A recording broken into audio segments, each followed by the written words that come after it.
Hi, and welcome back to another Cardboard Tuesday. I'm Ferdinand, the Cardboard Stacker, and it's October 6th. In this vlog, I'll have some announcements, some Kickstarter stuff, games I played this last week, and my list for anticipated games for Essen Spiel 2015. The only announcement I have right now is I'm going to try to put out videos every Friday. So it's for me to have a more consistent basis and to have a schedule so you guys would know when I would be putting videos. So before I would just put out videos, but now you know what kind of day I'll put in a video. So it could be mostly, I will try to work on to put out more than one video, at least 2 a week. And if I can do more, then there'll be more. So at least 2 videos every week. Now let's move on to Kickstarter news. The first thing I want to talk about is Ginger Wars, which I talked about last week, which is a trick-taking game where trying to grab other people's pieces of gingerbread men. And that'll be up now, and that goes to November 5th. So I'll add a description below for that. The other one I want to talk about is The Seventh Continent. I thought it look very interesting. This is basically a choose your adventure survival board game. So what you're trying to do is I guess you're just adventurers or some people stranded on the seventh continent, and you're trying to make your way out of it or something like that. I think the most interesting thing about the Seventh Continent is this choose your path kind of system, where it's, if you know about Betrayal, it has like different like rooms. It's almost kind of the board of Seven Continents kind of built that way. You're trying to, complete tasks or trying to go to different areas so you know what to do, have clues and stuff. So like for example, on a card, you may go up, north, or left, and you be able to. There'll be an event somehow, you have to complete tasks. So it looks very interesting. That is actually very popular right now on Kickstarter. So that is going over 500,000, and that is going to end by the end of this month. So let's go into the games I played last week. So on Tuesday, I went to Bootlegger's Brewery, which actually has a game night there every Tuesday. The first game I played over there was Ubongo, which is a real-time puzzle game where you have Tetris-like pieces and trying to fit on the board. So you get new boards every round, and you're trying to do it, and a person rolls a dice, and you get these pieces that you have to fit on the board when the timer starts. So you're the first one, you get points. So we just kind of did more like a kind of free-for-all kind of thing, or just I just played with 4 people, and it looks like it's a game that I don't really care about. It's okay. I think it's fine, but I'm actually pretty good at it, and that's the reason why I don't like playing with others, because it's like, maybe if I play it with somebody that more is up to my skills, but it wasn't quite fun as I would thought. The second game I played over there was One Night Werewolf, and this was actually the first time I played that, and I would like to try it again because I don't think the people that were teaching it did it right over there. At the place I was at, the Bootleggers, they have really long tables, so we're trying to play One Night Werewolf with about 8 people, and that didn't work because the cards have to be in the middle and sort of thing, and we're trying to use the app for it, and because it was outside and a little bit noisy, we had about a lot of trouble and took away about like 30 minutes just to struggle about with an app. So either have a good sounding system or have someone actually moderate the game. So the last game I played over there was Snake Oil, and Snake Oil is a game where you have to, somebody is a customer, and you get to sell them something by making up something. You have 6 cards in your hand, you have to, and these are random words, you have to do like, helmet, safe, vest, or whatever, and you're trying to sell. You have to make that kind of item, and you pitch it to them, and the customer will have different sellers to them, and they pick the best one. And so that went well. I think it actually plays well as a bar game. Then on Thursday we continue playing A Touch of Evil, and this time we actually played with all 3 expansions, all 3 boards. And yes, it took a very long time, and it was about 4 hours long. Yes. The competitive. I was thinking about the cooperative mode to be a bit better, but yeah, I think it scales better, but it just took a very long time to do. In this scenario, we played with the Banshee, and she kind of like goes off and on the board, and we have to chase off this the groundskeeper. It's kind of weird, very weird. So it was like that, and it was very slow at the beginning. We didn't have much investigation markers, which is one of the items you have to use to buy stuff, buy items, get allies. It took a little bit longer. So for me, I would rather play Arkham Horror or Eldritch Horror for that matter. I think it has the same feeling for that, but I don't think it's as great. Then on Friday, I go to my regular gaming group at my university. The game I wanted to play for a very long time was Last Night on Earth, and I had the game for a while, and we finally got to play it. And I think I like it out of all the Flying Frog games. I like it the best, and because it's a little more simpler, and it goes actually pretty fast, even though it's a zombie game. But I want to play only with one of the scenarios so far. So later on, hopefully I can go to other scenarios and see what's more of the game about. Then we played Resistance, and that's kind of fun. We played 2 games. I was in the blue team twice. I lost twice. And the first game was so funny because I had a choice between 2 people that say they weren't spies. And this was the 3rd round, I believe.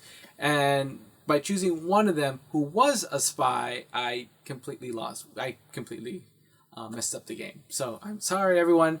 I'm not very good at Resistance, but I still had fun playing it.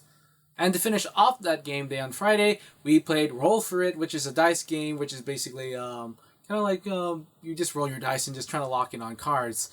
Very simple. We played with 8 players. It was actually quite funny. I probably won't play with 8 players again. It's pretty fun. Very simple, and perhaps I'll give it another try with a smaller group. Moving on to Saturday, we played Crystal Chronicles again. We actually played about 5 dungeons, so it was quite a long game. The first dungeon, which is if you guys ever played it, is the creepy village, the one that's like been abandoned. But that was a pretty horrendous thing would happen. And right at the beginning of the dungeon, one of our party members died, and we couldn't find a life stone, and so he actually walked through the whole dungeon doing nothing until not until the end, but we actually have to die in the boss. So if you die in the boss, you get to spring back to life and fight him until you beat him. So that's the way we had to do. So he had to follow us. It's a really weird mechanic in the game because one of the things you have to go is go through these obstacles, which he had to go through even though he's a ghost somehow. So yeah, even though that was our first dungeon, we actually played 4 more times, and we actually had a very good time. And then on Sunday we played a few more. We actually played one of the harder dungeons early on in the game, and that's with the at the Volcano Island, which is with the Iron Giant. No, the dungeon itself wasn't very hard. It was the boss that was probably the hardest boss we actually ever fight, because one of the things he does is he just damages everyone in his path, and he'll do it very constantly, and then we have to keep healing, then moving around so he doesn't hit us. And then we died twice. We almost died the 3rd time, but we actually got ourselves back up, and we were like fighting, moving along, going behind him. And the way we beat him was we had to flank him from both sides. So it was like getting down to it, and we're all cheering for it, and it was a very happy ending, and we actually got some really, really good stuff from that. So that was the end for Crystal Chronicles. And then after we played that, we played 3 more games. We played Stake Oil again, and then we also played For Sale. For Sale was pretty good for that one.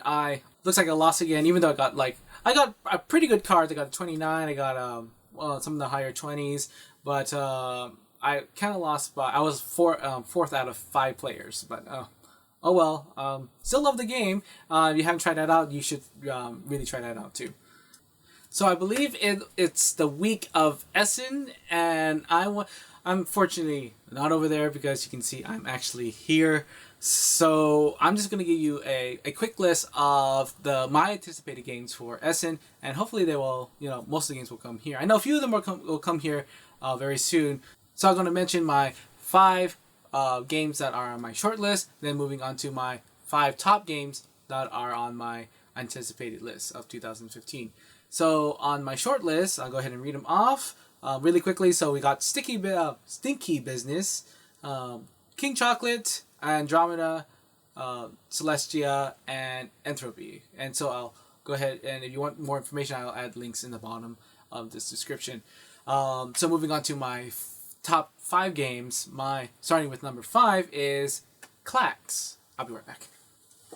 So, I'm really into the Discworld series. I actually have, I'll just show you my Discworld series bookshelf. But I did read the Going Postal book, and I watched the movie. The movie's actually pretty good too, of the Discworld. If you don't know about the Discworld series, it's a satirical take on the fantasy genre. So this is more of the one of Terry Pratchett's later books, but it's probably, I think, the funniest. I've read a few of them. I have most of them, but I only have read a few of them. But this is great. It's also a good movie if you happen to see it. So so about Clax. Clax is more, it's like a kind of like a code game where you're trying to, it's like in the book, the Clax is a telecommunication device that allows people to send messages from long distance. So think of Morse codes with lights, but really huge towers, and it has like blinds and shutters and stuff. So what you're trying to do in this game, I guess, there wasn't much information on this one I couldn't find, but I believe you're trying to make like you're trying to flip over tiles over to make letters. So the letters are encoded in these kind of tiles. So it's a 4x4 grid, and you're trying to make a pattern or a sequence of these 4 letters you're trying to make. So you may score on different letters, something like that. But there's more information about it. Just look at that one. So moving on, my number 4 game is Food Chain Magnate. It seems to be a very heavy Euro-esque game, I believe. I guess it's more in the lines of, it's not really about in the fast food business. It's not really about making fast food items. It's actually the business of fast food. And I find that more interesting. And the game a game I previously played a few weeks ago was Opera, which is kind of, they did the same thing. It's in the business of that subject. So Opera is the business of opera, and then I guess Food Chain Magnate is the business of food. So you're trying to do is you're the CEO of this burger company, I guess. And you're trying to, hire employees, or hire like chefs, or hire like recruitment, human resourcing, and trying to build up your company that way. Also, you have your opponents who are doing the same thing, and you're trying to place your restaurants on boards so you can control boards. So people will actually go to your restaurant and eat there. I heard like the game is very unforgiving. It's very, very complicated and heavy, and I'm excited for that. Now the next game is very strange. It's a Japanese game. I forgot the publisher's name. I go ahead and put that in the description. So the strange game I'm looking at is called Dattakomo Bunmei no Nazo, which is basically translated the riddle or the mystery of Dattakomo. So it's a very strange game. I would put in more of the line of kind of like Dixit. One player becomes the professor, and there is a bag of objects. So this is like a bag of like very weird like shape pottery or person. I don't know what the material is, but it's a very small object. And this is basically trying to the other players are trying to guess what the professor is thinking of. The thing is, the professor doesn't know what the object looked like. He's just basing on the feel, and he's imagining something.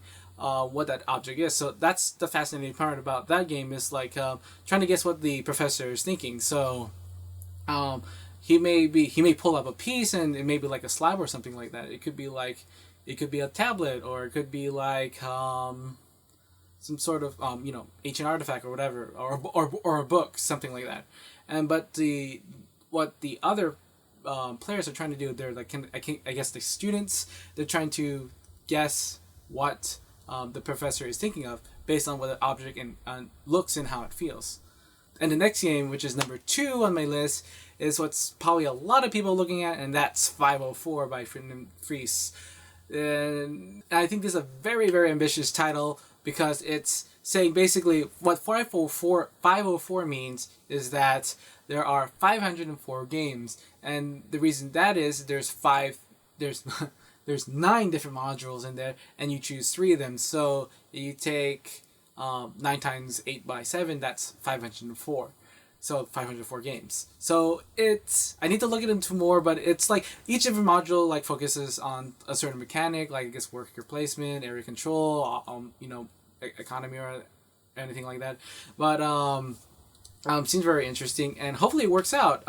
But 504 games, that seems very ambitious. But maybe like in the future, like have you played like game number 3, 6, 7, or something like that? That'd be kind of cool. Like everyone, you must play like the game number 3, 6, 7, or or people can just like you can I guess you can do it randomly, or you can get to choose the numbers. But I'll see how this game goes. And the last game I'm really excited about, and I think it's coming very soon here, is Time Story by Space Cowboys. Now, I've seen some previews and read some previews online, and this is probably a game for me because I love thematic games. Now, the game of Time Stories is a cooperative game, and you're actually time agents from the future that is going to go back in time to fix a problem or solve a mystery. So, depending, you get all the briefings and stuff, like in the beginning, like, what to do in this kind of place. So it kind of works out thematically. In the beginning, like in the first playthroughs, you're trying to figure out what's going on and how to solve the mystery. Then later on, you kind of understand the story a little bit better, and you're, going through, like, we don't need to see these kind of things anymore. So the game is played like, kind of like exploring, but they're on cards. So you may go to like a place like the church, or you might go to a school, and when you explore the area, you only read that card and you only experience yourself. But if you want to relay that any of the message or the information of that, you have to paraphrase it or don't directly quote it. That will ruin the game. So I find that very interesting. So it's like you're experiencing some of these things that are happening, but you're only experiencing it yourself. But anyway, so you're trying to look for clues. Hopefully you can solve the mysteries. So it's very intriguing. Oh, and I can't wait to play it. And so that was my top 5 anticipated games of Essen 2015. And so this ends this blog. And so Friday I'll have some more video reviews for you. And I'll go ahead and see you next week.